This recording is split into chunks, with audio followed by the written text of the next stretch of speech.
नमस्कार, ANB news देख रहे हैं आप। मैं हूं आपके साथ पल्लवी राजपूत। खबरों की शुरुआत करने से पहले दिखाते हैं उत्तर प्रदेश के मुख्यमंत्री योगी आदित्यनाथ क्या कुछ कह रहे हैं। यानी कोरोना का पहला केस उत्तर प्रदेश में मार्च प्रथम सप्ताह में आया था। आज 22 जनवरी है, यानी लगभग 10.5 महीने बीत चुके हैं। बहुत सारे दलों के नेता तो ऐसे हैं कि जो अभी भी क्वारंटीन में हैं, घर से बाहर नहीं निकल रहे हैं। उनका ट्वीट आते हैं।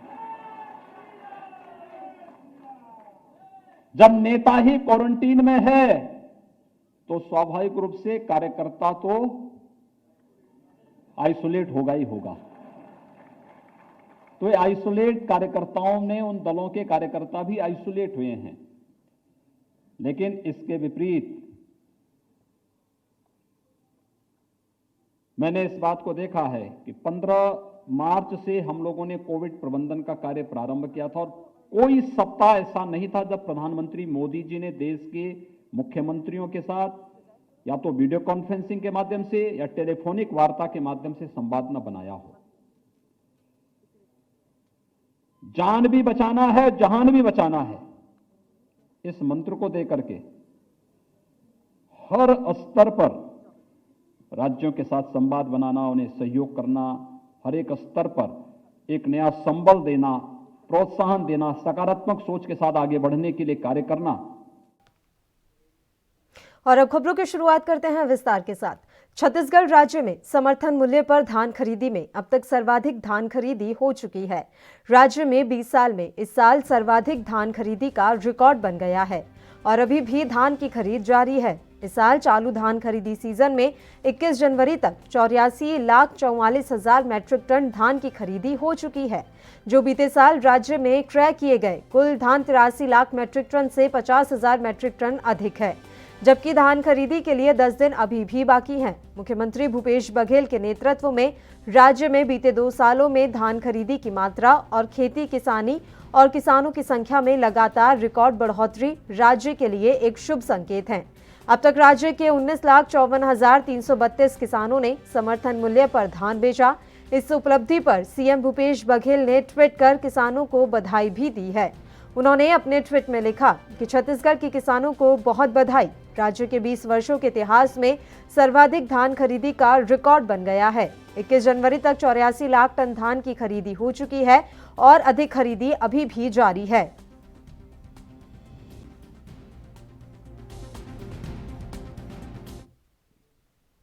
छत्तीसगढ़ के सीएम भूपेश बघेल ने राज्य में धान खरीदी पर खुशी जाहिर की है और साथ ही बीजेपी पर निशाना साधा। इसके अलावा कांग्रेस अध्यक्ष के चुनाव को लेकर उन्होंने अपनी प्रतिक्रिया दी, जिसमें उन्होंने राहुल गांधी को एक बार फिर से पार्टी का अध्यक्ष बनने की सलाह दी है।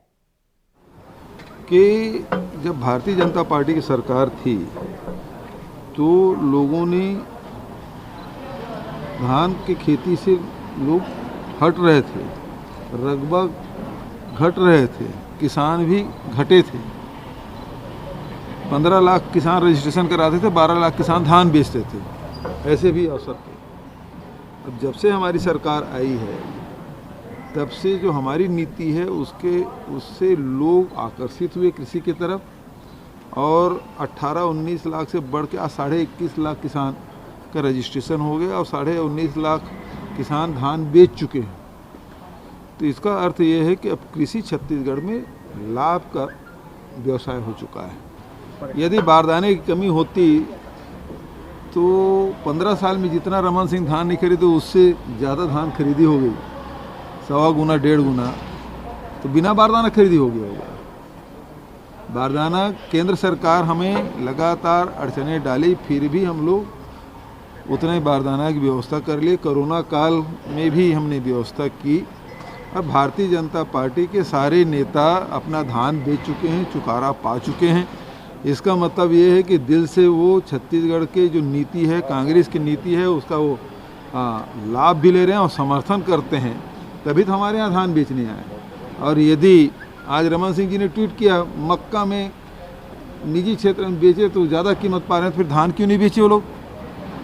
दूसरे राज्यों में जाना था या निजी मंडियों में जाके धान बेचते। या किस ढंग से मैं पहले से कह रहा हूँ कि राहुल गांधी जी को पद स्वीकार कर लेना चाहिए। जब हटे थे तब भी हमने कहा था कि आप मत हटिए, और आज भी हमारा एक ही कहना है कि राहुल जी को अब ये पद स्वीकार कर लेना चाहिए और एकमात्र उपयुक्त। छत्तीसगढ़ में राज्य सरकार के आंकड़ों के मुताबिक 20 साल में अब तक रिकॉर्ड धान की खरीद की गई है, जिसका छत्तीसगढ़ कांग्रेस की सरकार जश्न मना रही है। सीएम बघेल ने राज्य के किसानों को बधाई दी। वहीं राज्य कांग्रेस के प्रभारी पीएल पूनिया ने भी ट्वीट कर सीएम को बधाई दी। उन्होंने अपने ट्वीट में लिखा कि खेत में जितनी हरियाली होगी, किसान के घर उतनी ही खुशहाली होगी।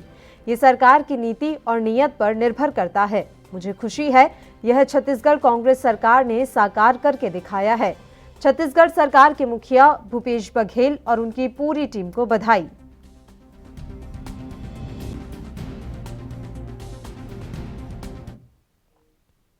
छत्तीसगढ़ के रायपुर में बीजेपी ने राज्य सरकार के खिलाफ प्रदर्शन किया, जिसमें पूर्व सीएम रमन सिंह ने भी विरोध में हिस्सा लिया।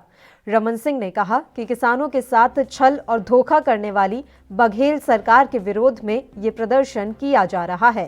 भाजपा किसान भाइयों के साथ है। कांग्रेस सरकार के अहंकार को मुंहतोड़ जवाब देने के लिए छत्तीसगढ़ तैयार है। साथ ही उन्होंने सीएम भूपेश बघेल पर वादा खिलाफी का भी आरोप लगाया है।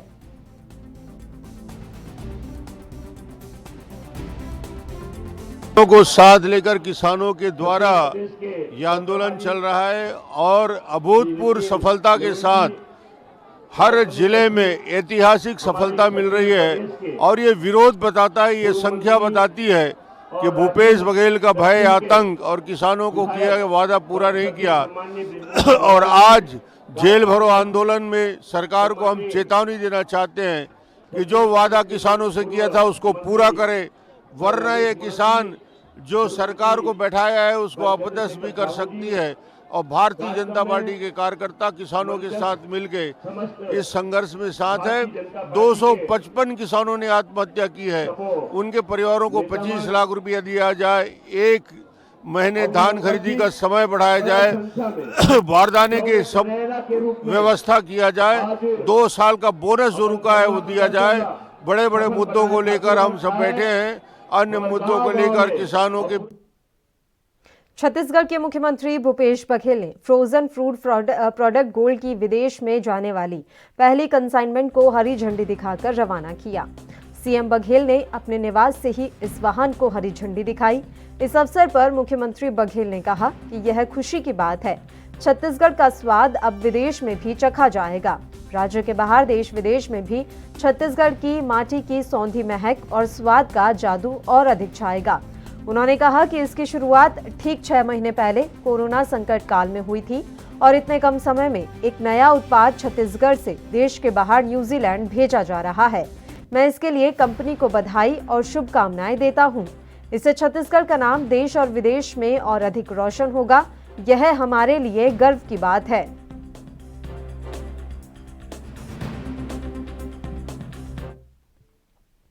मध्य प्रदेश में पान मसाला के साथ मिलने वाले तंबाकू के पाउच के खिलाफ गृह मंत्री नरोत्तम मिश्रा ने कहा कि पान मसाले के साथ मिलने वाले पाउच माफियाओं के खिलाफ सख्त कार्रवाई की जाएगी। वहीं बीजेपी प्रवक्ता राकेश शर्मा ने बताया कि सरकार ने गुटखा शराब माफियाओं के खिलाफ कड़ी कार्रवाई कर उन्हें जेल भेजा है।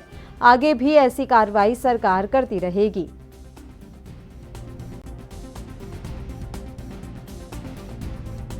और आज फिर कह रहा हूँ कि ये जो पान पराग पान माफिया का ये जो मसालों के गुटखा के अंदर जो पाउच खाते हैं, ये पाउच वाले, अगली कार्रवाई हमारी इन पाउच वालों के खिलाफ हम विचार कर रहे हैं, इनके खिलाफ हम कार्रवाई करेंगे। तो मध्य प्रदेश शासन बड़े बड़े सिगरेटों पे और गुटखों पे ये बताता है कि इसका सेवन नहीं करना चाहिए, ये हानिकारक है, कैंसर होता है इससे।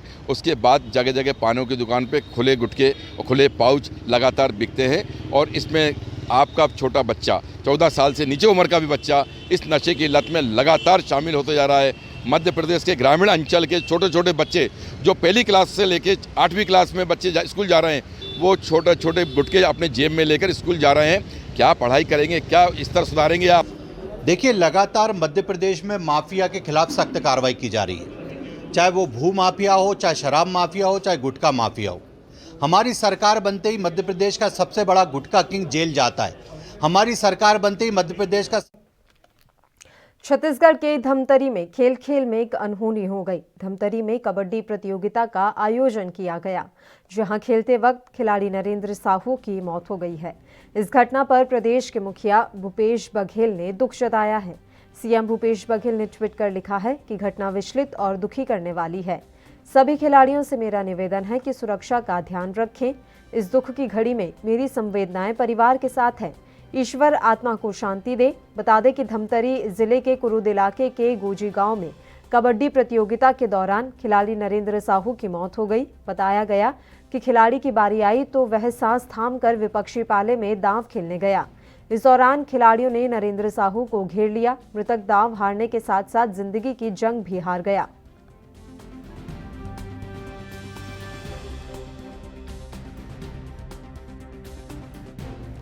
तो ये तस्वीरें भी आप देख रहे हैं, छत्तीसगढ़ के धमतरी की ये तस्वीरें हैं, जहां खेल खेल में अनहोनी हो गई है।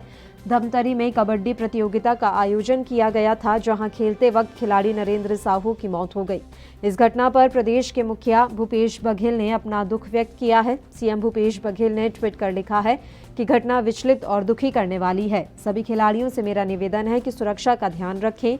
इस दुख की घड़ी में मेरी संवेदनाएं परिवार के साथ है। ईश्वर आत्मा को शांति प्रदान करे। बता दें कि धमतरी जिले के कुरुद इलाके के गोजी गांव में कबड्डी प्रतियोगिता के दौरान खिलाड़ी नरेंद्र साहू की मौत हो गई। बताया गया कि खिलाड़ी की बारी आई तो वह सांस थामकर विपक्षी पाले में दांव खेलने गया। इस दौरान खिलाड़ियों ने नरेंद्र साहू को घेर लिया। मृतक दांव हारने के साथ साथ जिंदगी की जंग भी हार गया। मध्य प्रदेश में शराब पर सियासत शुरू हो गई है। कांग्रेस ने शिवराज सरकार को शराब प्रेमी बताया और शराब की दुकानें बढ़ाने का आरोप लगाया है। लेकिन इसी बीच बीजेपी नेता उमा भारती ने सभी बीजेपी शासित राज्यों में शराब को प्रतिबंधित करने की मांग की है। उमा भारती के इस बयान पर कांग्रेस नेता मानक अग्रवाल ने अपनी प्रतिक्रिया जाहिर की। बीजेपी प्रदेश जो बीजेपी शासित प्रदेश है उसमें की जाती है, तो ये तो सबसे अच्छी बात है। इस मामले में हम उमा जी का समर्थन करते हैं, लेकिन शराबबंदी यदि नहीं होती तो कम से कम इनको दुकानें तो नहीं बढ़ाना चाहिए। इस बात पर राज्य सरकार को दृढ़ रहना चाहिए। ऐसा लगता है कि बीजेपी में मतभेद चल रहे हैं और उनमें एकता नहीं है, सब अलग अलग इधर उधर भाग रहे हैं। और कमिश्नर ने बिना मुख्यमंत्री की अनुमति के ये ऑर्डर निकाल दिया होगा कि 20% के ऊपर कितनी शराब की दुकानें बढ़ाई जा सकती हैं। तो मैं समझता हूँ कि ये बहुत गलत है। या तो कमिश्नर को हटा देना चाहिए या फिर मुख्यमंत्री को कहना चाहिए कि नहीं, मैंने परमिशन दिया है कमिश्नर को ऐसा पत्र लिखने के लिए। तो सारी चीज़ें इतनी कंट्रोवर्शियल हैं, इसमें सरकार का स्पष्ट मत अभी तक सामने नहीं आया है। सरकार को स्पष्ट करना चाहिए कि हकीकत क्या है। ये शराबबंदी करना चाहते हैं या दुकानें बढ़ाना चाहते हैं या अभी जो। बुलेटिन में खबरों का सिलसिला लगातार यूं ही जारी रहेगा। फिलहाल एक छोटे से ब्रेक के लिए हम यहाँ रुक रहे हैं, फौरन हाजिर होंगे।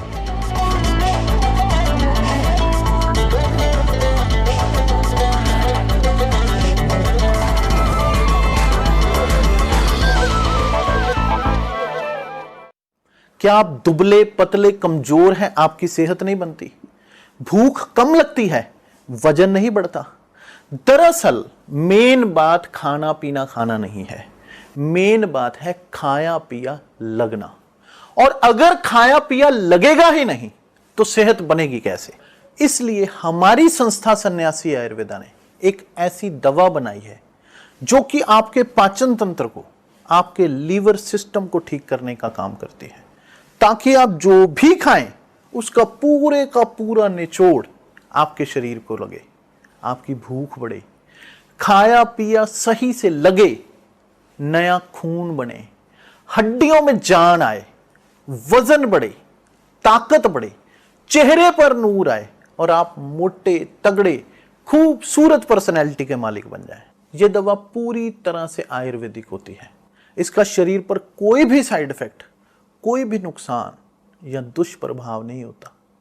लड़के लड़कियां दोनों इसका इस्तेमाल कर सकते हैं और पहले 15 दिन के अंदर ही आपको इसका असर महसूस हो जाएगा। सिर्फ 650 रुपए की पूरे 1 महीने की दवा होती है और आप इसे घर बैठे 01145454545 पर फोन करके दवा मंगवा सकते हैं।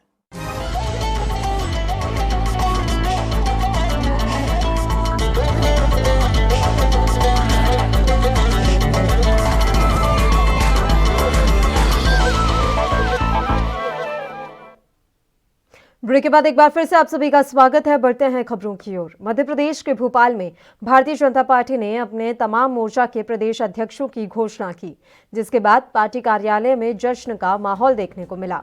बीजेपी ने मीडिया प्रभारी के पद पर दोबारा लोकेंद्र पाराशर ने तीसरी बार बाजी मारी, तो युवा मोर्चा के पूर्व राष्ट्रीय उपाध्यक्ष राहुल कोठारी को पार्टी ने प्रदेश मंत्री का दायित्व सौंपा और युवा मोर्चा का दायित्व वैभव पवार को मिला। महिला मोर्चा की प्रदेश अध्यक्ष माया नारोलिया बनी, तो किसान मोर्चा का दायित्व दर्शन सिंह चौधरी को मिला है। इस दौरान एएनबी न्यूज ने तमाम मोर्चा प्रदेश अध्यक्षों से पद, दायित्व और चुनौती पर खास बातचीत की। आइए आपको सुनाते हैं।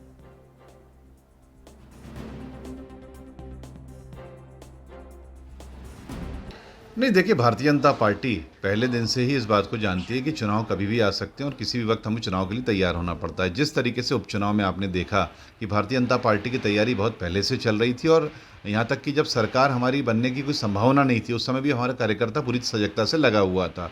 निश्चित रूप से एक बात बहुत अच्छी हुई जिसने सोने पे सुहागा का काम किया, और वो था कमलनाथ जी द्वारा हमारे कार्यकर्ताओं को प्रताड़ित करना। जिस तरीके से राष्ट्रवादी कार्यकर्ताओं को प्रताड़ना हुई, उसको देखते हुए कार्यकर्ता और ज़्यादा जागृत हुआ। उसने पूरी तरीके से बदला लेने का मन में ठाना और आपने देखा उसका नतीजा क्या हुआ कि भारतीय जनता पार्टी ज़्यादातर सीटों पर जीती है।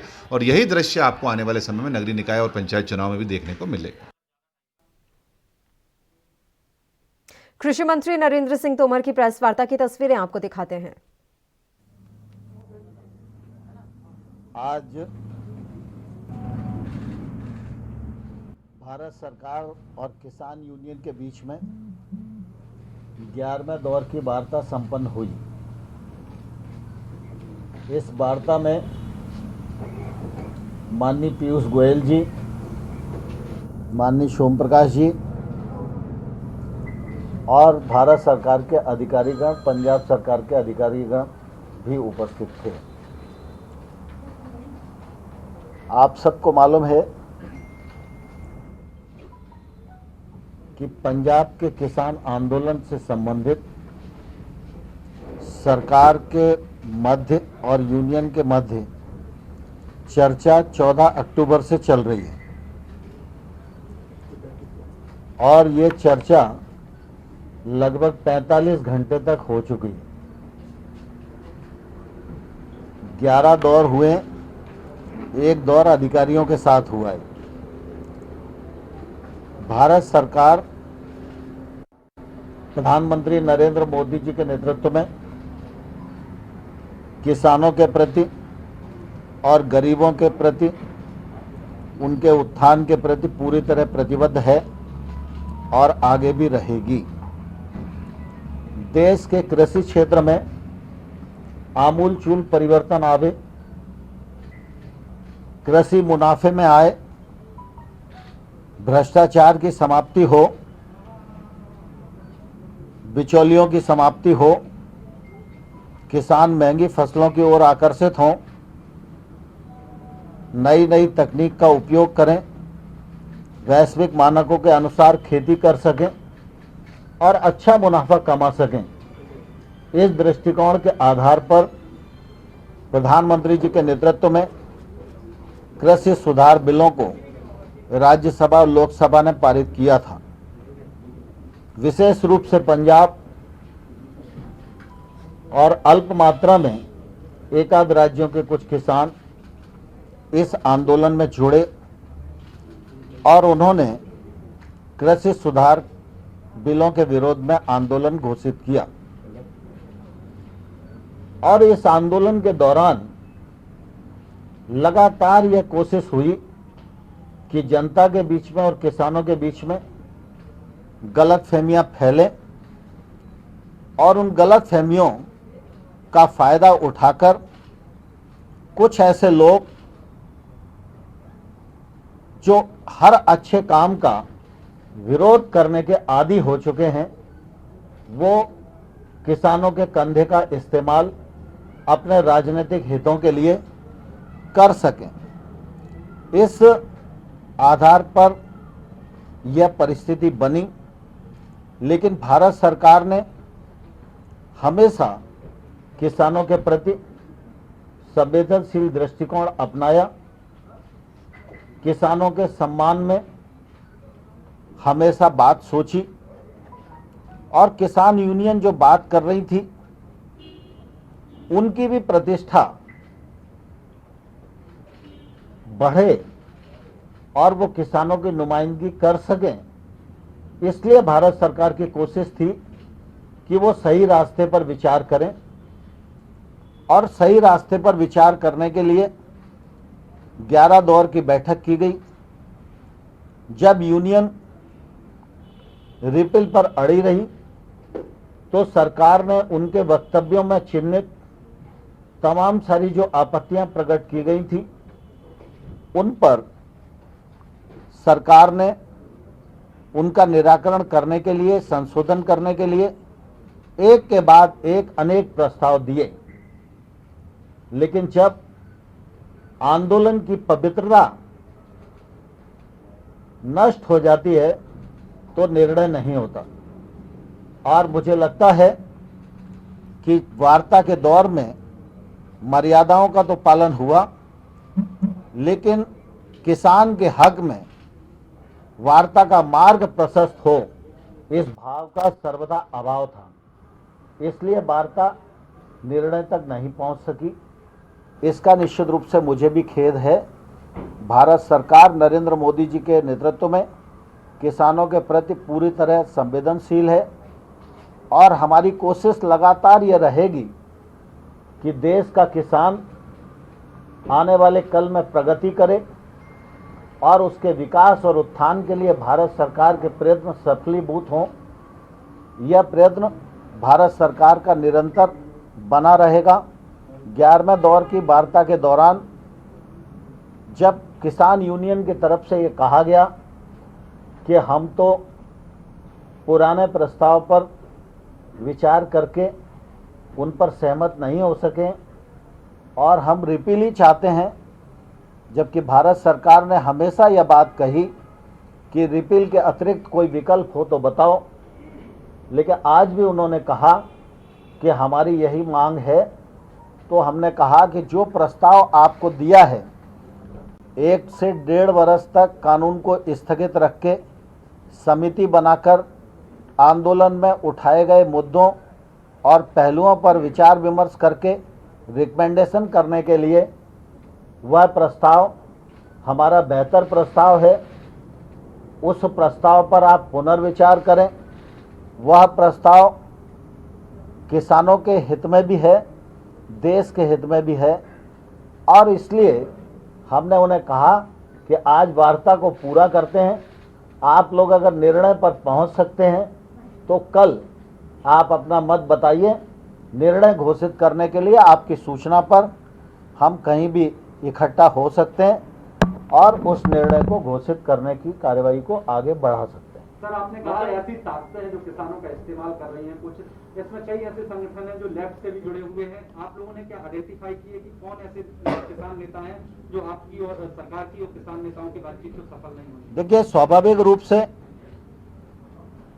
जब आंदोलन का नाम किसान आंदोलन हो, विषय किसानों से संबंधित हो, किसानों के संबंधित विषय का निराकरण करने के लिए सरकार तैयार हो और निर्णय न हो सके, तो हम अंदाज लगा सकते हैं कि कोई ना कोई ताकत ऐसी है जो इस आंदोलन को बनाए रखना चाहती है और इस आंदोलन में किसान का भला न हो जाए, इसको बारीकी से वो देख रही है। तोमर साहब, अभी तक जो है आप सरकार से ही चिट्ठियां जाती थी फार्मर यूनियंस को टॉक्स में बुलाने के लिए।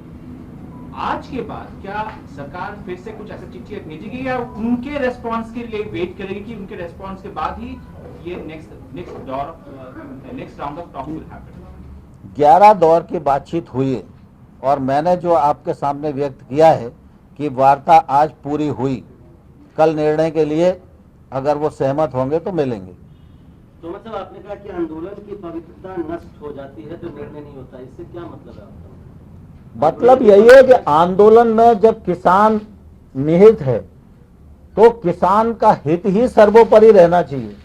अगर किसान का हित सर्वोपरि नहीं है और दूसरे हित अगर सर्वोपरि हो जाएंगे तो किसान के हित में निर्णय नहीं हो पाएगा। सर, ट्रैक्टर रैली को लेकर कुछ डिस्कशन हुआ? लगता है कि जो किसानों के बीच में डिवीजन है, कुछ लोग चाहते हैं कुछ लोग नहीं चाहते, आपको ऐसा लगा बातचीत में? लोकतंत्र में सहमति और असहमति स्वाभाविक है और मैंने आज सहमत लोगों को और सहमत नहीं जो हैं उन सबको अपनी ओर से आभार प्रकट किया है चर्चा को सार्थक और सौहार्द बनाए रखने के लिए। और इसी के साथ इस बुलेटिन में फिलहाल के लिए इतना ही। नमस्कार।